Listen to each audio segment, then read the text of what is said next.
Je vais donc maintenant passer la parole à Patrice Aimé pour le mouvement socialiste au XXIe siècle pour une dizaine de minutes.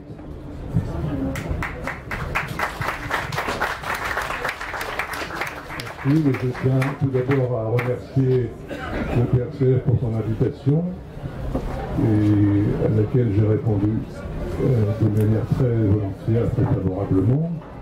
Alors, je vais intervenir très brièvement pour essayer de décrire quelques conditions qui me paraissent devoir être à l'esprit des militants, des organisations pour une transformation sociale.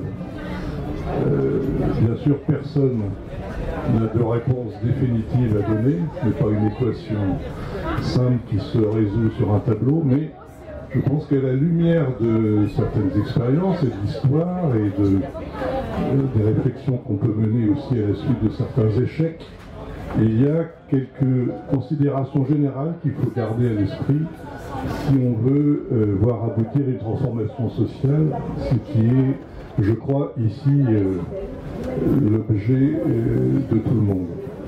Alors, la première chose qui est très évidente, mais qui est peut-être la plus complexe en même temps, c'est le contact avec le peuple.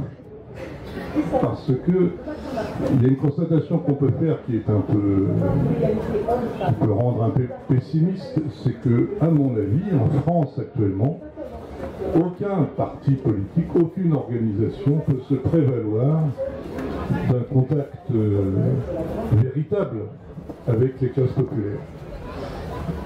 Je pense qu'il n'y a pas d'exception.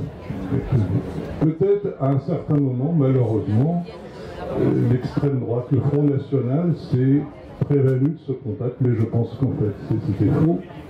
Le Parti communiste l'avait certainement à une époque, mais l'a perdu.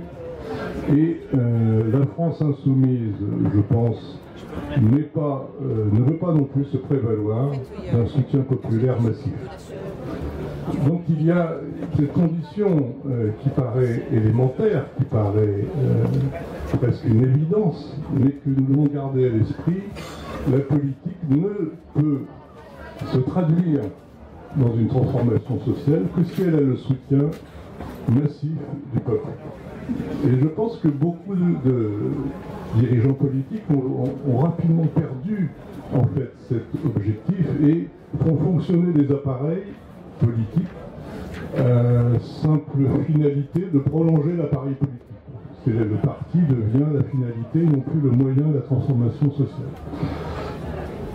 Alors évidemment, quand on dit ça, il y a tout un champ de l'action politique qu'il faut réhabiliter, c'est celui qu'on appelle communément l'éducation populaire, et qui a malheureusement besoin d'être réinitialisé, réinsufflé par une pensée politique féconde. La deuxième chose qui me paraît importante pour la perspective d'une transformation sociale, c'est celle jaurétienne de la globalisation des combats. Ce qu'on voit fleurir, vous avez certainement vu comme moi, beaucoup d'organisations qui ont en fait une surplombance politique.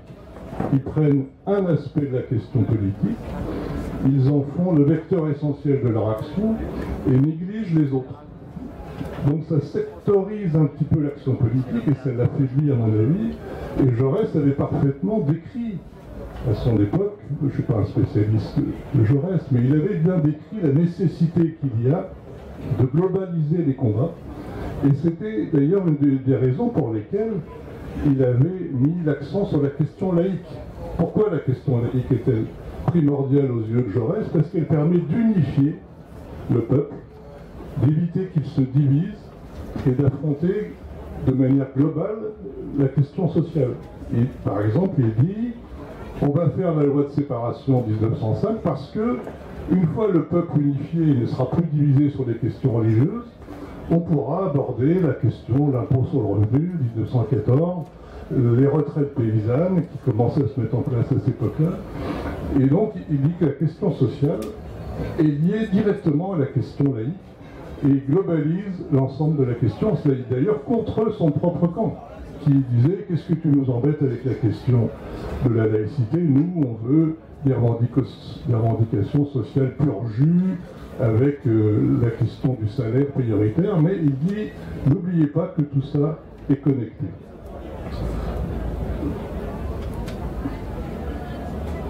Alors, j'ai commencé une petite liste d'organisations qui font surplomber la question. Alors, il y a par exemple quelqu'un qui a créé une association pour une constituante. C'est-à-dire qu'il faudrait tout penser la politique par le biais institutionnel. On ne fera pas de transformation sociale si on ne remet pas une constituante, une 6e République et tout ça. Très bien, mais est-ce qu'on peut aborder la question politique par ce seul biais-là? Je pense que ce serait une impasse. Il y a des associations qui se focalisent sur la question du salaire à vie. Bon, Bernard Friot, le réseau salariat, question extrêmement intéressante sur le plan de l'économie politique et de la transformation sociale, la socialisation des moyens de production, mais évidemment, pour que ça se fasse, il faudra un rapport de force favorable. On ne peut pas attaquer la question du travail centralement. Actuellement, si on n'a pas convaincu les gens que c'était viable, eh bien, ce discours-là ne fait pas d'adhérents. C'est-à-dire que si on dit qu'il faut le salaire à vie, donc Bernard Friot dit, et encore faut-il que les gens perçoivent l'intérêt de cette démarche. Et ce qui, pour l'instant, n'est pas le cas.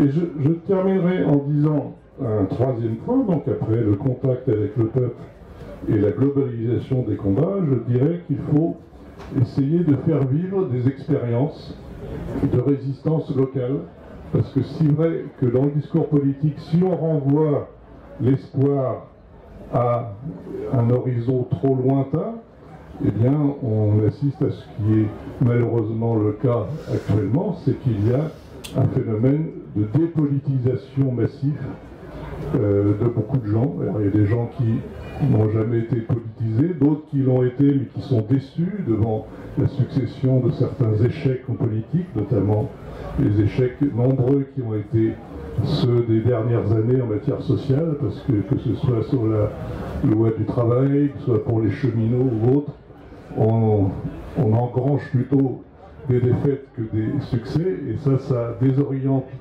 beaucoup de gens, ça les détourne de la politique. Donc il faut promouvoir, et ça peut être un des rôles des organisations politiques, des expériences de résistance locale qui, soit par le biais de la consommation, par le biais de la constitution des scopes, c'est-à-dire de formes d'autogestion et tout ça, garde, même dans la période actuelle qui est très difficile, des perspectives d'espoir. Bon, je terminerai en faisant une petite comparaison qui me paraît assez édifiante en matière de politique, c'est celle de la tectonique des plaques. C'est-à-dire, j'ai lu une analyse assez pertinente, à mon avis, de l'évolution des rapports de force politiques.